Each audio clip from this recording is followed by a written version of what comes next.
Келесі 17-5 есеп. Шексіз кеммелі геометриялық прогрессияның қосындысының мәнін табыңдар дейді, яғни s-тің мәнін табыңдар дейді. S-тің формуласын жазып қояйық. b1 бөлінген 1 минус q еді ғой. Бізде бірінші тізбекте мына жерден b1-ді уже көріп тұрмыз. 2-ден 1 екенін. Енді мен қосындысын табу үшін маған q керек, иә? Q-ді табу үшін біз b2-ні b1-ге бөле саламыз. Яғни біздің жағдайда b2 дегеніміз 3-тен 1-ге тең, b1 дегенім 2-ден 1-ге тең. Бөлшекті бөлшекке бөлгенде біз оны көбейтумен алмастырамыз да. Яғни 2 үстіне 1 астына түседі. Сонда менде 3-тен 2 шығады. Q деген 3-тен 2-ге тең екен. Енді s-ті табуға болады. Ол үшін b1 дегенім 2-ден 1-ді қоямын. 1 минус Q-дің орнына 3-тен 2-ні қоямыз. Ортақ бөлімі 3. Мына жерде 3. 1-ден алып тастайық. 3-тен 2-ні алсам 1 болады. Үстінде 2-ден 1. Бұны жай бөлшекті, мына бөлшекті бөлумен алмастырып жіберетін болсақ, 2-ден 1 бөлінген 3-тен 1 деп жазуға болады, керісінше. Басқаша, то есть, мына бөлшек дегеніміз бөлу деген сөз ғой. Сонда 2-ден 1 көбейтілген 3 үстіне түседі, 1 астына түседі. Сонда ол менде 3 бөлінген 2. Немесе 1/5 деп жазуға болады. Келесі екінші есеп. Түбірасты 3, 1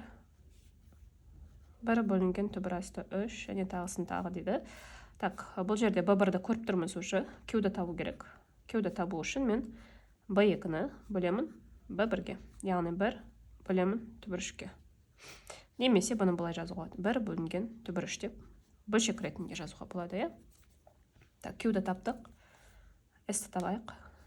S тапсақ түбір 3 бөлінген 1 минус 1 бөлінген түбір 3. Так, бұны былай жасауға болады. Маған ортақ бөлім түбір 3-тен келтірейік. Түбір 3. Сонда түбір 3 минус 1 болады, иә? Мынаны былай жазуға болады.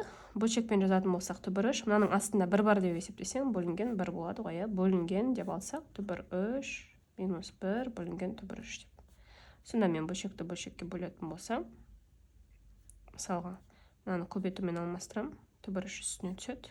Түбір 3 минус 1 астына түседі. Тең болады. Мына екеуі түбір 3 пен түбір 3 көбейтілгенде 3-ті береді менде. Астында түбір 3 минус 1 болады. Енді біз обычно бөлшектің астын иррационалдықтан ажыратамыз, иә? Яғни иррационал деп отырғанымыз жаңағы түбірден ажыратамыз. Ол үшін біз астында үстінде түбір 3 плюс 1-ге көбейтейік. Яғни осыған келтірі арқылы, көбейту арқылы мен оны a квадрат минус b квадрат формуласына келтірейін деп отырмын. Значит, үстін 3 түбір 3 плюс 1-ге көбейтіп жіберем. Астын тоже түбір 3 минус 1 ғой, онсыз да. Оны көбейтемін тағы да түбір 3 плюс 1-ге. Сонда үсті менде қалады. Мынау менде a квадрат минус b квадрат, яғни түбір 3-тің квадраты 3, 1-дің квадраты 1. Сонда астында 2, үстінде 3, түбір 3 плюс 1 қалады. Үшіншісі. Түбір 2 минус 1, 1 бөлі түбір 2. Q-ді тауалайық. Q-ді тапсақ, так, 1-ден е, b2 деп отырған минус 1. Минус 1 бөлі түбір 2. Түсінікті ғой, b1 деген түбір 2. Енді S-ті табатын болсақ, b1 деп отырған түбір 2. 1 минус, мынаның өзі минус бар. Минус 1 бөлінген түбір 2. Значит, мына минус пен мына минус плюсті бер жүреді. 1 плюс 1 бөлінген түбір 2. Ортақ бөлімге келтіретін болсақ, түбір 2, мынау тоқтауыш көбейткіш түбір 2-ден берсек, түбір 2 плюс 1 болады, иә? Үстінде түбір 2. Так, енді бұл жерде де, мына екінші есептегі де мынандай етіп ашып көрсетпей ақ қояйын, иә? 1-ден жазып жіберейік. Бұл түбір, так, мына жерге жазайын. Или былай жазайын, түбір 2. Мына көбейтілгенде мына үсті айналып түседі. Яғни түбір 2 мынаған көбейтіледі. Түбір 2 плюс 1 астына түседі. Сонда менде үстінде 2 болады. Мына екеуінің көбейтілгенде астында түбір 2 плюс 1 болады. Дәл жаңағыдай түбір 2 минус 1-ге көбейтемін мен, чтобы астында мына түбірден ажырату үшін. Сонда 1-ден көбейтіп жіберейікші, достар. түбір 2 плюс 1, түбір 2 минус 1-ді бергенде, бұл менде а квадрат минус б квадратының формуласына келеді. Түбір 2-ның квадраты 2, минус 1-дің квадраты 1 болады. Үстін тоже көйт жүремін. Түбір 2, минус 1. Сонда мына жерде менде 1 қалады. Үстінде түбір 2, минус 1. Түсіндіңіздер ғой, қалай шығып кеткен. Астында үстінде көйтіп жібердім. Мынаны бірден формула келтірдім де ашып жібере салдым. Так, бұл менде үшіншісі, енді төртіншісі. 3-тен 7-тен 3, минус 9 бөлінген 49, 27 бөлу 343. Тағысын тағы. Кеуді табайық. Так, b2 деп отырған минус 9 бөлінген 49-ды бөлемін. b1 деп отырған 7-тен 3. Так, минус 9 бөлінген 49 жазып қоям. Көбейтумен алмастырам. 7-ні үстіне жіберем, 3-ті астына жіберем. Қысқартамыз. Мынау менде 7 болады, 7-7 49 ғой. 1 секунд тексеріп жібере қойын. Кішкене шатасып кетуі мүмкін. Сонда менде минусы бар астында. 3 бөлінген 7 шықты, Q деген. Так, енді S-ті табайық. Так, B1 деген 3-тен 7. 1 минус 7-тен 3. 7-тен 3. Мына менде минус пен минус 1-ді береді. 1 плюс 7-тен 3. Ортақ бөлім 7-тен берем. 7, 7-ге 3-ті қоссам 10 болады. Мынау 7-тен 3 үстінде. Так, бөлшекті бөліммен жазсақ. 3 бөлінген 7 бөлемін, 10 бөлінген 7 деп жазсам. Керісінше ол ұш көбейтемін деген сөз.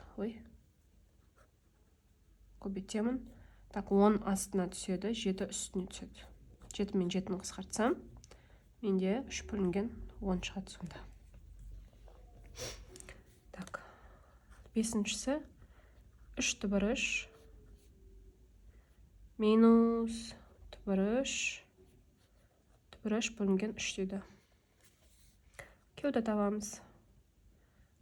Так, мен бұны бөлшек қылып жазайыншы, бөледі. Минус түбір 3, яғни b2 деген түбір 3, оны b1-ге бөлсем, 3 түбір 3-ке бөлем деген сөз. Сонда екеу қысқарады, минус 3-тен 1 шығады. Q дегенім минус 3-тен 1-ге тең екен сонда.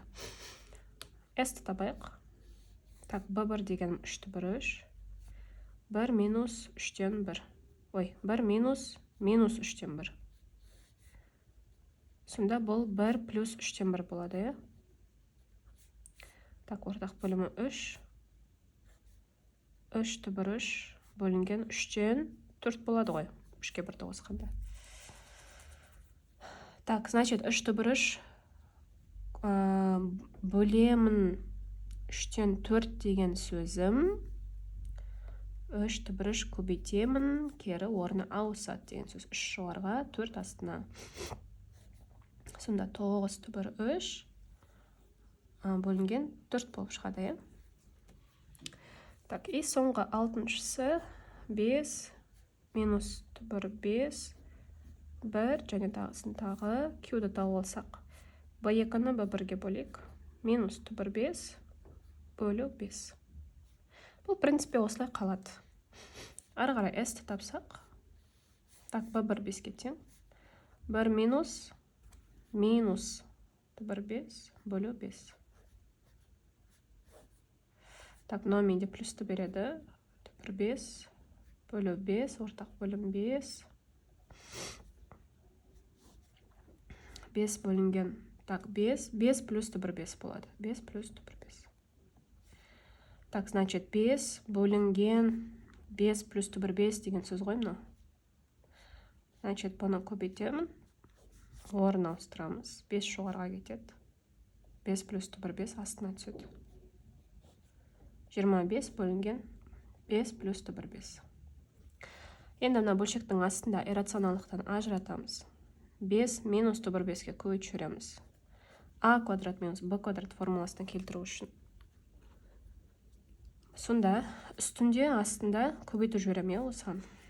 Үстін 25, 5 минус түбір 5-ке көбейтем. Астын көбейтем тоже 5 плюс түбір 5. Көбейтемін 5 минус түбір 5-ке. Сонда мынау дейтін 5-тің квадраты 25, а квадрат минус б квадрат түбір 5-тің квадраты 5. Үстінде пока жазып қоя салайық осылай жақшасымен бірге. Сонда 25, 5 минус түбір 5 бөлінген 20. 5-ке қысқартып жіберсек, 5 жақшаның ішінде 5 минус түбір 5 бөлу 4. Мына жақшаны ашуға да болады, көбейтіп жіберіп.